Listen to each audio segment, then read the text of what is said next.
kurikirana amakuru mu Kinyarwanda kuri radiyo Urumuri. Amakuru ava impande enye z'isi yose,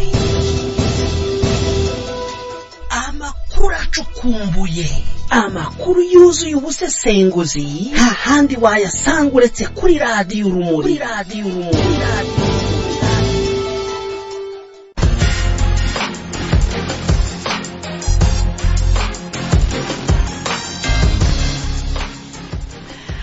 Tubahaye kaze inshuti bakunze ba radiyo Urumuri, ni radiyo ya Sosiyete Sivili ivugira ku murongo wa internet. Turi kuwa gatandatu tariki ya 17 ukwezi ni Kanama mwaka wa 2019. Tugeze mu mwanya w'amakuru mu Kinyarwanda. Amakuru yo kuri uyu wa gatandatu mwayateguriye kandi mugiye kwagezwaho na Mukunzi Rubense. Mu mwanya ndakugezaho ingingo z'ingenzi amakuru yacu agiye kwibandaho.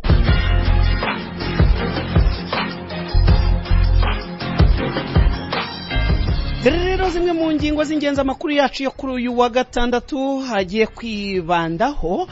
Ubuyobozi bw'ishyaka Ishema ry'u Rwanda rimaze gushyira ahagaragara itangazo rikakaye, barasaba Perezida wa Repubulika ko asesa umuryango Ibuka uhuriyemo icyo bise umutwe w'abatutsi w'abahezanguni urangwa n'amatwara nk'ay'abanazi. Ziriya ntwara bumara ngo ni za Tom Ndahiro n'abandi. Umuntu umwe aravuga ejo mu gitondo abantu bagapfa, kandi tubireba twese ntitugire ikintu tuvuga. Icyo kintu twagombye kugihagarika, izo ngufu bazivana ko abantu bicecekera. Muri aya makuru turibuze kumva Nadine Kansinge atubwira ibisobanuro kuri itangazo bashyize ahagaragara. Ukwezi kurashize Eugene Ndereyimana wo mu ishyaka FDU inkingi aburiwe irengero. Inzego zishinzwe iperereza mu Rwanda zikomeje kuruca no kurumira ku kibazo cy'abanyarwanda bakomeje kuburirwa irengero. Atukivuga kuri iki kibazo cy'abantu baburirwa irengero, umuryango Human Rights Watch uri gushyira igitutu kuri leta y'u Rwanda kugira ngo abakomeje kuburirwa irengero baboneke. Uretse uyu muyoboke wa FDU inkingi, uyu muryango urasaba ko hakorwa iperereza kwiburirwa irengero ry'umunyamakuru wa TV1 nawe waburiwe irengero mu minsi yashize. Kuva kuri wa gatandatu umujyi wa Kigali ufite umuyobozi mushya, uwo ni Rubingisa Prudence. Amatora y'abajyanama b'umujyi wa Kigali n'abasenateri niyo nkuru ikomeje kuvugwa cyane mu Rwanda. Ese aya matora hari icyizere ko azaba mu mucyo? Ese abazatorwa abakorera abaturage koko? Muri rusange izi nizo ngingo z'ingenzi turibuze kwibandaho muri aya makuru yo kuwa gatandatu. Mu mwanya ndayakugezaho ku buryo burambuye, ntujye kure iyinyakira amajwi yawe.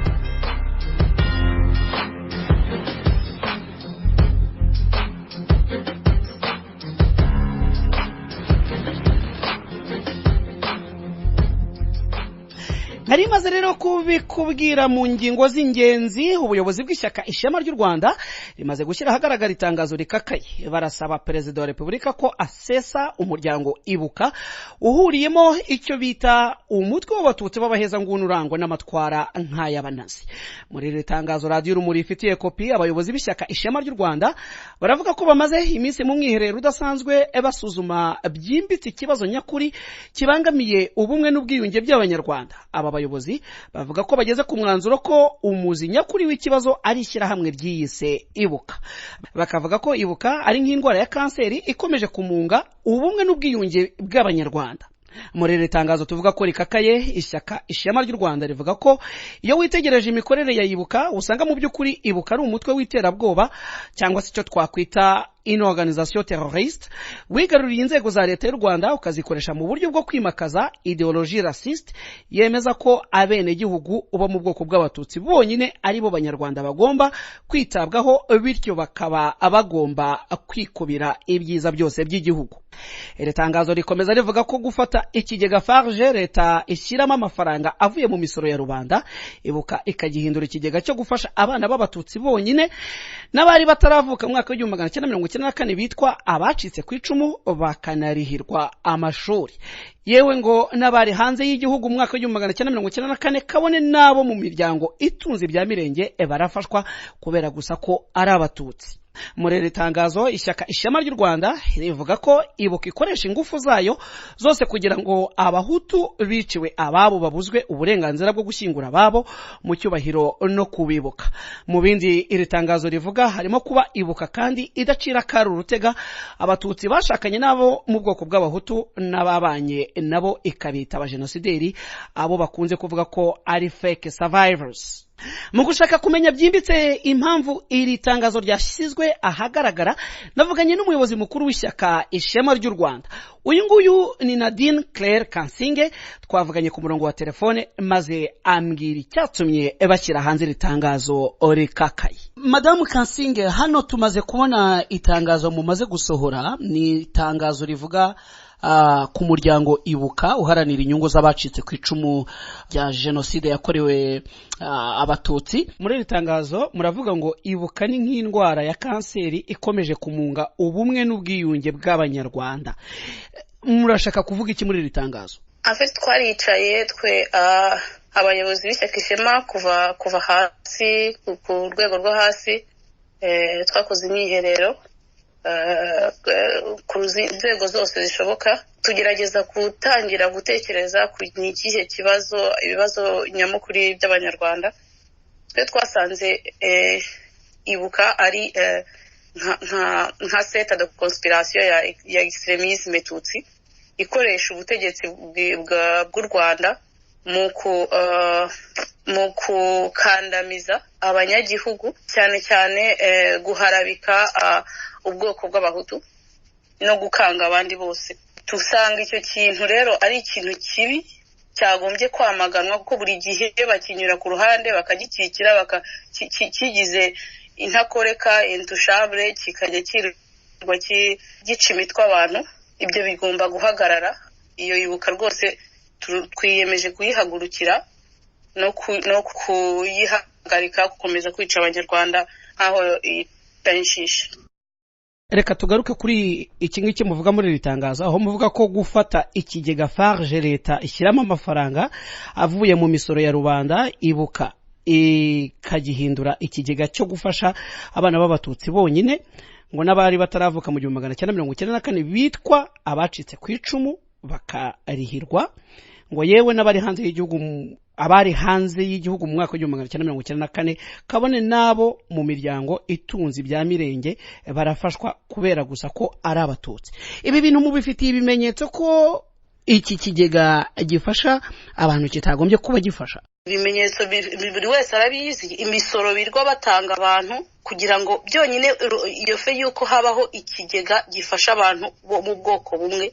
Imyaka 25 irashize abo bantu barafashwa, nawo mu bwoko bumwe kuko ari bo bagizweho ingaruka na jenoside, kandi nitwa jenoside yakorewe abatutsi. Ariko bakoresha imisanzu y'abaturage mu kuha abo bantu imfashanyo, mu gihe ntabwo ari abatutsi bonyine, ntabwo ari bo bonyine bagiriwe bagize ingaruka ku ntambara zabaye mu Rwanda. Abahutu bapfuye se bo n'abandi. Kuki leta igomba gufasha abantu bamwe ikoresheje imisoro y'abaturage? Aho niho nyine amacakubiri abera, aho niho hagaragarira uburyo Ibuka ikoresha leta mu kugira ingufu zayo. Tugarutse ku mvugo mukoresha muri iri tangazo, gukoresha amagambo akakaye nka kanseri, mu mwanya wavugaga igisimba kugifata rwose. Aya magambo ntabwo atandukanye cyane nayo bamwe mu baheza nguni bakoresha iyo bavuga ko abantu bamwe ari nka Ebola. Mwebwe murabona araho mwa mutandukanye n'abakoresha amagambo nka Ebola n'andi magambo mabi y'urwango cyangwa se kugaragaza amagambo akakaye mu bihe nk'ibi ngibi? Ibihe tumaze n'imyaka 25, nta kintu na kimwe twemvanse. Ushobora kuvuga uti muri gukoresha amagambo akakaye kuko hari ibintu muri guhimba. Iyo uhimba ibintu bakoresha amagambo akakaye, aho ngaho biba ari ikibazo. Ariko nta kintu na kimwe duhimba. Ibintu byose abantu barabizi. Iyo Ibuka yitsamuye mu gitondo umutwe uragwa w'umuntu, kandi abantu babireba ntagire umuntu uvuga. Ibuka ikoresha leta mu kwica abantu, ikabikora mu bwisanzure. Ziriya ntwarabumara ngo ni za Tomu Ndahiro n'abandi. Aravuga, umuntu umwe aravuga, ejo mu gitondo abantu bagapfa, kandi tubireba twese. Ntitugire ikintu tuvuga. Icyo kintu twagombye kugihagarika. Izo ngufu izo ngufu bazivana ko abantu bicecekera, ko isa n'aho yateye abantu ubwoba burenze ku buryo umuntu wese atinya kuvuga ngo ejo batamwica. Ora abantu bagombye guhaguruka bakayihangara, bakayishyira the fact imbere. Nta kintu na kimwe twemvanse. Ibintu byose birahari, abantu basanzwe babizi barabibona, nuko batinya kubivuga. ngo batabaca umutwe. Igihe kirageze rero ibyo bintu birangire, bareke gukomeza guteranya abanyarwanda no kwica inzirakarengane. None se ko iri tangazo murishyize ahagaragara mukavuga ko mwamagana ibikorwa na yibuka, ni iki kigiye gukurikira? Ikigiye gukurikira ni ukuntu gukangurira abantu nyine kureba guhangara abo bantu, tukababona tukabendividwa, tukereka abantu nyine ikibazo gihari, no guhumura tuti murebe ikibazo icyo ari cyo, mureke kugomeza gusubiranamo mwicana mutinyana. Ntabwo birangiriye hari n'intangiriro, tugomba kubereka aho ikibazo kiri, yibuka nayo tukayishyira hanze.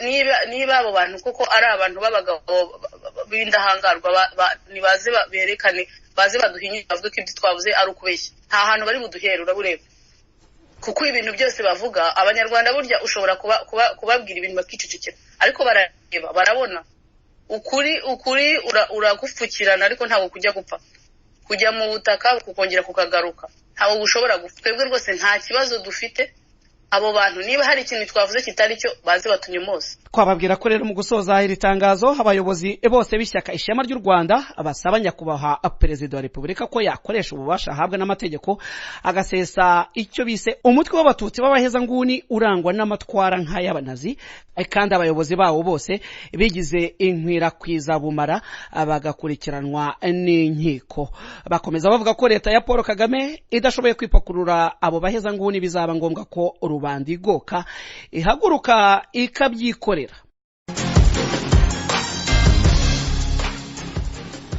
Turakeri mu makuru y'ikinyarwanda. Iyi ni radio Urumuri, radio Sosiyete Sivili ivugira ku murongo wa internet.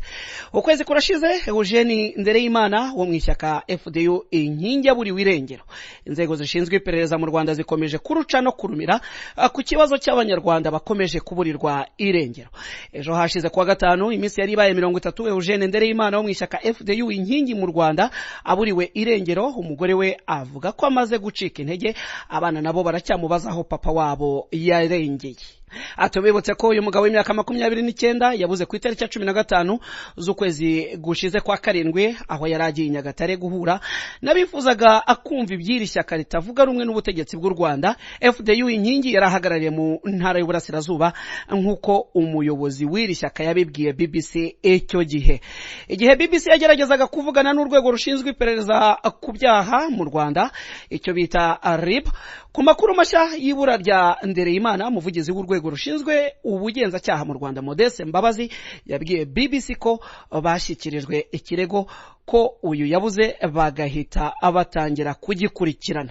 So umuryango wa nyakwigendera gusa uri mu giherayiro, kuko nawo mwishyaka FDU inkingi bakomeje gutabaza nguyu kimwe n'abandi baburiwe irengero leta ya Kigali yerure ivugaho bazimiriye. Aganira na BBC, umuyobozi mukuru wa FDU inkingi Madamu Ingabire Victoire Umuhoza avuga ko kugeza n'ubu bataramenya irengero rya Ndereyimana kimwe n'abandi bayoboke babo baburiwe irengero. Tumwumve. Kugeza uyu munsi ntabwo turamenya irengero rya Eugene Ndereyimana. Ukwezi nibyo kurashize, n'ukwezi kuranashize dushyikirije urwego rwa RIB inyandiko idusaba kudufasha kumushakisha kugira ngo umuntu amenye irengero rye. Muri uko kwezi gushize nta cyo bigeze batubwira bashoboye kugeraho.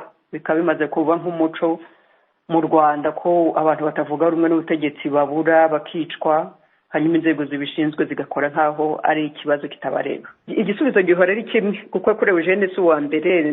Hari ibyabaye hashize imyaka 3 kuri Jean Damascene, hari Iragena Irimine, hari Boniface Aranserime.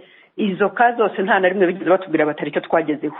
Ni ukutubwira bati turashakisha, cyangwa ubundi bakarekera. Nko kuri Jean Damascene ho rwose navuga ko dosiye barekeye iyo ngiyo, kuko nuwo banakekaga baramufunze igihe cy'amezi 6 birarangira. Ku bandi basigaye bo nta n'ikigeze gikorwa na kimwe. Birababaje mu gihugu cyitwa ko dufite amategeko agombye kurengera abaturage bacu, mu gihugu kivuga ko dufite inzego zishinzwe umutekano, umuntu akabura bikarangiriraho bigakorwa nkaho ayo mategeko hari abatareba batagomba kwubahiriza cyangwa atagomba kubarengera. Ikindi kibabaje nuko iyo ari undi muntu wishwe atari uwo muri opposition, uwo muntu araboneka, ariko yari umuntu wishwe atavuga rumwe n'ubutegetsi birangira gutyo. Icyo rero ni ikibazo dufite gikomeye mu Rwanda. Niyo mpamvu mvuga ndende amategeko dufite hari abarengera hari n'abatagomba kurengera, kandi nyamara dufite itegeko ryemera amashyaka menshi gukora mu gihugu. Icyo twifuza nuko niba hari icyo bagezeho cyaba kiza cyangwa kibi bakitubwire, aho guheza abantu mu cyeragati gukora kete zitarangira ntabwo byumvikana. Ko ntabwo ushobora kumbwira u Rwanda rungana gute, ni birometero bike cyane ku buryo inzego z'igihugu n'umutekano tuzi uburyo zikontorora abaturage bazo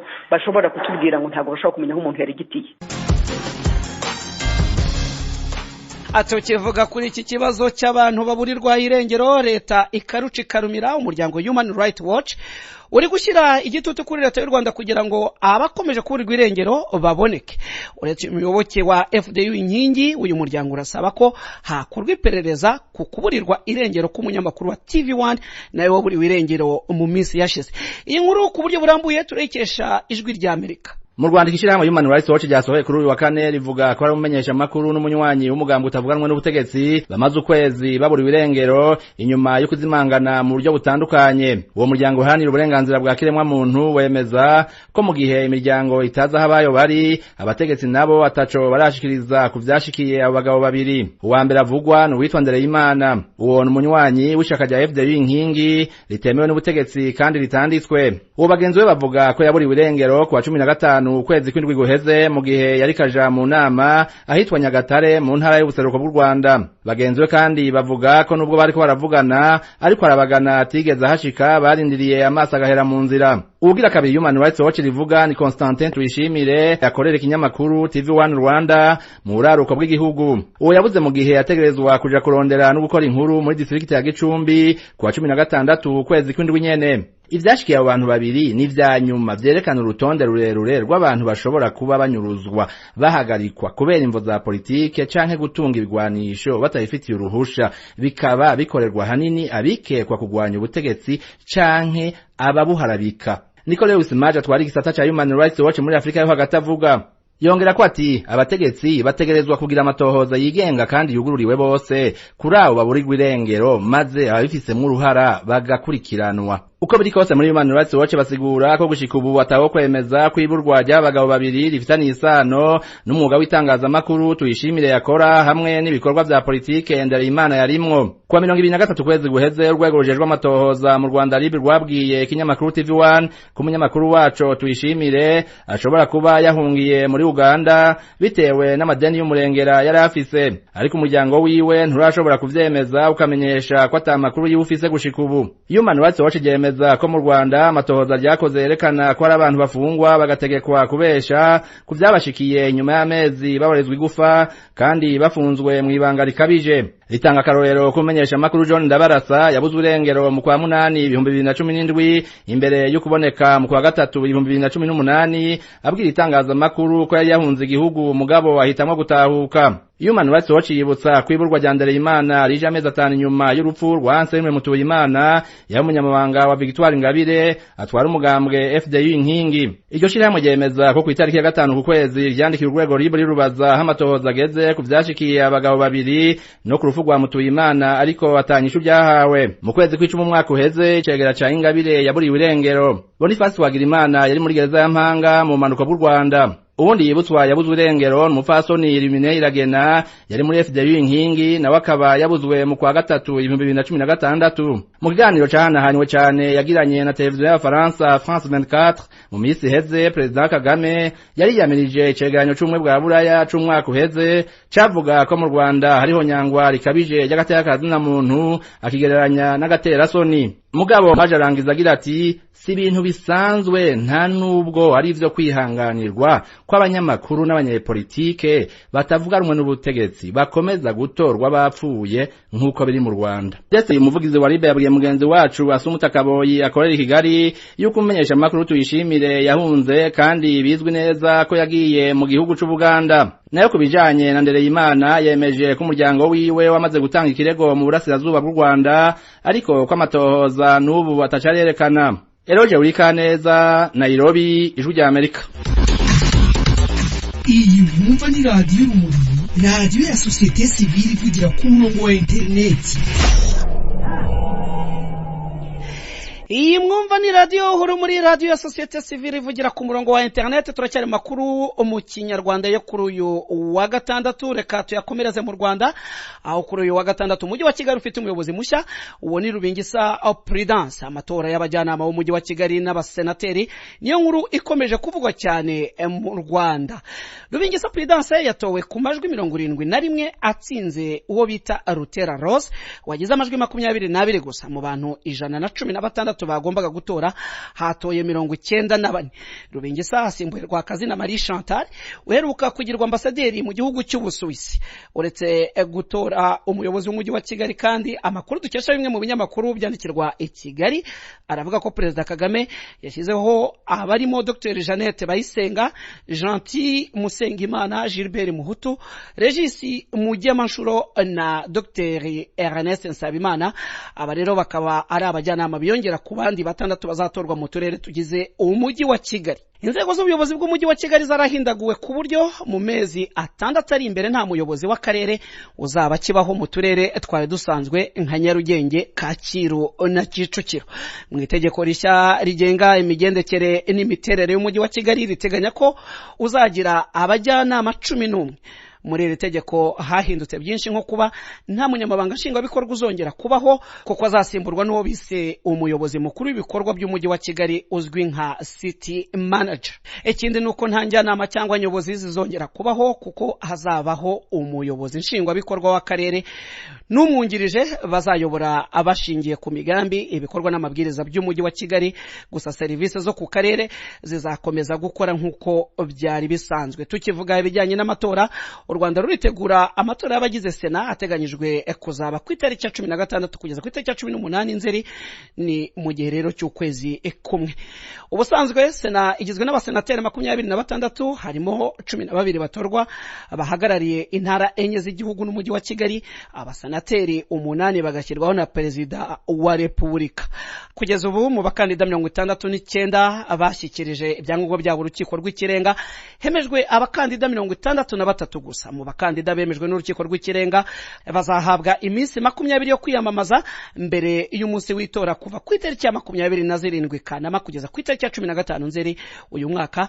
Barimo kandi amasura mashya nubwo hari abamenyerewe mu bikorwa bya politike n'ibindi mu gihugu. Twabamenyesha ko aya matora ari gukorwa mu buryo buziguye, aho abaturage badatora nk'uko bisanzwe. Benshi mu batavuga rumwe na leta y'u Rwanda bakunze kugaragaza ko amatora ategurwa mu Rwanda ari nk'ikinamico, ku buryo abatorwa baba bazwi mbere y'uko bahabwa iyo myanya.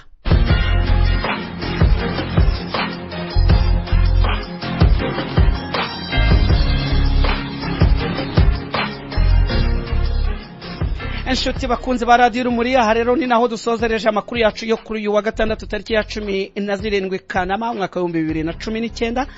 Reka rero mbibutse zimwe mu ngingo amakuru yacu yagarutseho. Ubuyobozi bw'ishyaka Ishema ry'u Rwanda rimaze gushyira ahagaragara itangazo rikakaye barasaba Perezida wa Repubulika ko asesa umuryango Ibuka uhuriyemo icyo bise umutwe w'abatutsi babaheza ngunu urangwa n'amatwara nk'ay'abanazi. Muri aya makuru twumvise umuyobozi mukuru w'ishyaka Ishema ry'u Rwanda aduha ibisobanuro kuri iri tangazo.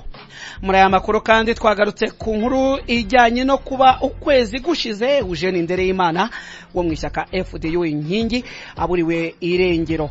Inzego zishinzwe iperereza mu Rwanda zikomeje kuruca ndetse no kurumira ku kibazo cy'abanyarwanda abakomeje kuburirwa irengero. Atukaba twabonye ko n'umuryango Human Rights Watch nawo ukomeje gushyira igitutu kuri leta y'u Rwanda kugira ngo uvuge aho ababurirwa irengero baherereye. Muri aya makuru kandi twabonye ko kuva kuri wa gatandatu umujyi wa Kigali ufite umuyobozi mushya, uwo ngo ni Rubingisa Prudence, ndetse mu Rwanda bakaba bari kwitegura n'amatora y'abasenateri azaba mu kwezi gutaha. Reka rero mbashimire mwese mwakurikiranye aya makuru kuva mu Rwanda, bari mu bihugu bitandukanye byo muri Afrika, bari ku mugabane w'Uburayi, Amerika n'ahandi hirya no hino ku isi. Mutubwira ko mudukurikirana mu buryo butandukanye ku mbuga nkoranyambaga, ndetse mukanatubwira ko ibiganiro Radio Urumuri ibagezaho bibanyura.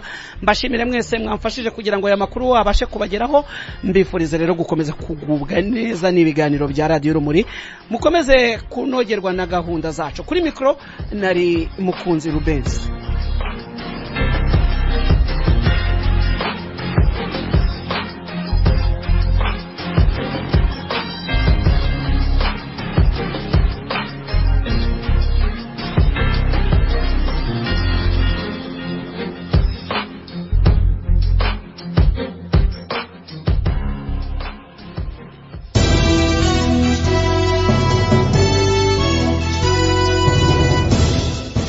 kurikirana amakuru mu Kinyarwanda kuri radiyo Urumuri. Amakuru ava impande enye z'isi yose, amakuru acukumbuye, amakuru yuzuye ubusesenguzi, nta handi wayasanga uretse kuri radiyo Urumuri.